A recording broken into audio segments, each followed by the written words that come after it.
In all my years, I've never witnessed anything like that. Yeah, I gave up on it early. Also went with the jinx tweet congratulating the Spurs, and it worked. But I seriously doubted after the Spurs exploded to a 15-0 lead in an arena I've been in many times that can go crazy, loud. It's like Oklahoma City. It can go small town loud. It can go college loud. The emotion I felt through my television told me this is going to be a long, hard night. And I thought we were going to get a repeat of last year's Western Conference Finals, Game 3, except the Thunder were up 2-0. But remember Game 3 at Minnesota against Ant and company last year? It was 143-101. Minnesota, home team. SGA was pretty terrible, had 14 on 4 of 13. Ant got his 30. That's what I thought was about to ensue. And then Jared McCain happened, and then Jalen IN happened, and Caruso kept happening. And this became the Sam Presti Memorial Game. I'll always think of Game 3 at San Antonio with the series 1-1 as the Sam Presti game. His bench wound up outscoring San Antonio's bench 76-23.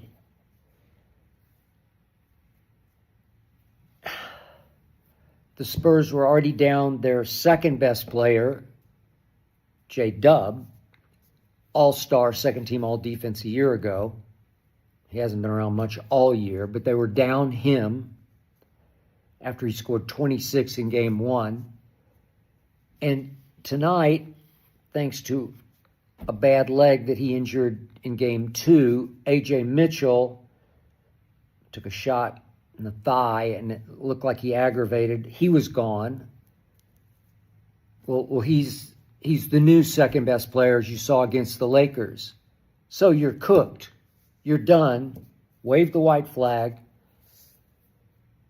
Save everybody for 48 hours to try to survive another do-or-die Game 4 like Game 2 was back in Oklahoma City. That's what I thought was about to ensue. And instead, the Thunder, who were down 15-0, won by 15. It's impossible against that team and that guy, the alien. It's impossible. And I watched it ensue. From 15-0 down, the Thunder, without their second and third best players, if I can include A.J. Mitchell, who's 20 a game on any other team, from 15-0 down, the Thunder outscored the Alien and company 123-93. Think about that. By 30. From 15-0, it's 123-93. What?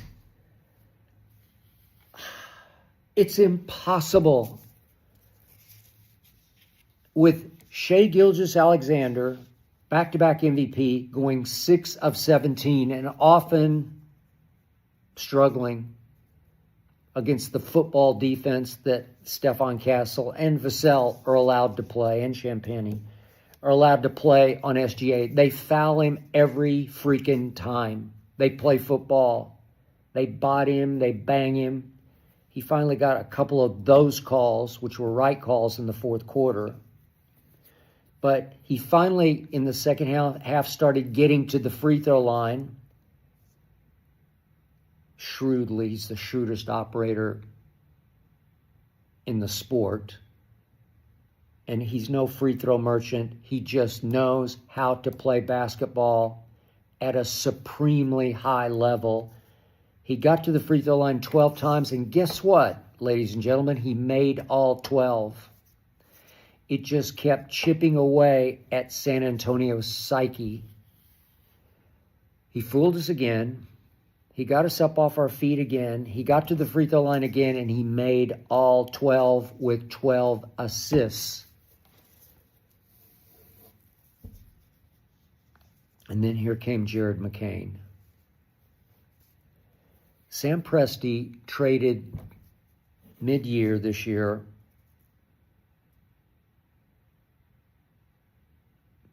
a 2026 first-round pick, that's next year's first, one of, and 3 second-round picks, and stole Jared McCain, a former first-round pick from the Philadelphia 76ers, whose GM is now history, Daryl Morey. Tonight, Jared McCain played 27 minutes because he was forced to, and he scored 24 points fearlessly while going 2 of 10 from 3. So it wasn't like a 3-point barrage from Jared McCain. He's going up and under on Wemby. He's making shots up over Wemby, which should have been an and one. Wemby, the free throw merchant in this series is Wemby. He just gets away with near murder again and again. He can foul. He can do... I can give you 10 instances where he got away with one. And there was one up and over by Jared McCain where he leaned into Wemby's body and then just flipped it up over his head and it somehow went in. It's an and one. No call. What? So Jared McCain fearlessly took 21 shots tonight and made 10 of them, and they all counted. They were all highly necessary. Which brings me to the other Lynn Williams, Lin. He plays so big. He's only like 6'9", and he can play the post and shoot the three. He's been doing it all year. If you haven't watched him, this was not anything shockingly new. He just plays big, and he plays tough, and he plays smart, and he can pop out. And he made 5 of 6 threes. And he was the one who kept them afloat when all appeared lost. 3 after 3. Which brings me to Alex Caruso. He's just a winner. He was a key cog in the Lakers championship in the bubble. A key cog in Oklahoma City's run to the title last year. And he's at it again. 24 minutes, 15 points, 3 of 5 from 3. They were huge. Oklahoma City winds up, despite the 2 of 10 from their hottest shooter, quote unquote, Jared McCain, they made 17 of 38 threes. That's 45%, and that was highly necessary. Versus the Spurs, they made only 13 and shot 32% from 3, 13 of 41. So here's the killer to all this. All I hear is the alien. We've never seen anything like him. And here and there, I got it. I get it.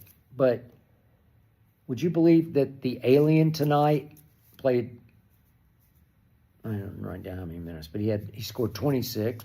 He made a few shots, runners off the glass, really good. Made a couple threes, really good, 2 out of 5. 8 of 15 shots he made. Made 80% of his free throws, 8 of 10. He had 4 rebounds tonight. 4 rebounds from the alien, 7'6" tall. Because Isaiah Hartenstein and Chet Holmgren were just making it hard on him, especially Isaiah, who had 8 rebounds. So here's the killer for San Antonio, up 15-0. They got out-rebounded at home with the alien, 41-37, without one Oklahoma City player having more than 8 rebounds. That was Hart. He had 8 to lead the team. But there were 4 other players who had 5 rebounds, and they added up to 41 to 37 points in the paint. You ready for this? Against the alien in his house, on his planet. 42 to 40 points in the paint. Visiting team, Oklahoma City. I have never seen anything like it. Ever, ever.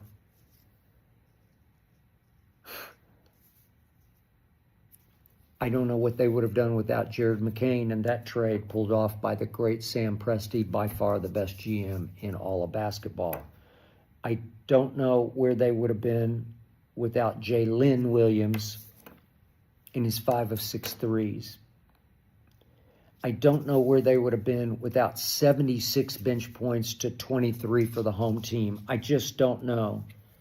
They kept pushing. Coach Dagnall did a superb job. You want to talk about in-game strategist?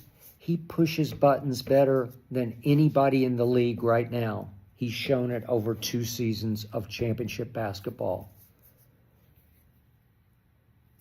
Again, you're getting your 2 bigs in foul trouble. He's going to Jalen. Then he's pushing the Jared McCain button. Then AJ goes out, and he's got to push the Cason Wallace button. He played big tonight, too. There was a late 3 by Cason Wallace that, and he's a first-round pick, but came off the bench. There was one late 3 that was just a stone-cold dagger right in the heart. That was the one that sent Spurs fans to the exits. It is now 2-1 Spurs. Thunder. 2-1 Thunder. Should be 2-1. I thought going in, I thought this one would belong to the home team. I've got Thunder in 7. I'll stick by that. I'm going to assume that the Spurs will come out desperate. Wemby will try to improve on 4 rebounds. That is just pathetic. You let those 2 mere mortals out-rebound you. You let the Thunder come in and out-rebound you 41 to 30. It's ridiculous. This basketball team from Oklahoma City has the strongest basketball backbone I have seen in a long, long time. Led by SGA, who's just going to make plays and free throws and assists and get you home. Clutch player of the year. Took incredible punishment tonight. He's going to need the 48 hours. I'll already concede. Spurs will win Game 4. We'll go back to Oklahoma City 2-all. Because the Spurs are really good. I know De'Aaron Fox struggled with his ankle, but he played. Dylan Harper played. J-Dub did not play. And A.J. Mitchell, I await the verdict on that one, barely played tonight and didn't look right when he was playing. This Thunder basketball team has extreme character. Extreme guts, extreme balls, extreme refuse to lose, extreme we're down 15-0 and we'll figure this out. They have extreme we'll figure this out. They trust each other all the way to the end of a deep bench, and they needed every last bench player tonight. Except maybe Topic, Kenrich. Congratulations to the Thunder for stealing. That was a steal. They stole that game in San Antonio. And I have never, ever been more impressed with a team climbing out of a deeper hole than they climbed out of in a really difficult place to win against the young man, the 22-year-old who has already been crowned the best player on this planet and on many planets in our galaxy, on any any planet in the galaxy because he is the alien. And he had 4 rebounds.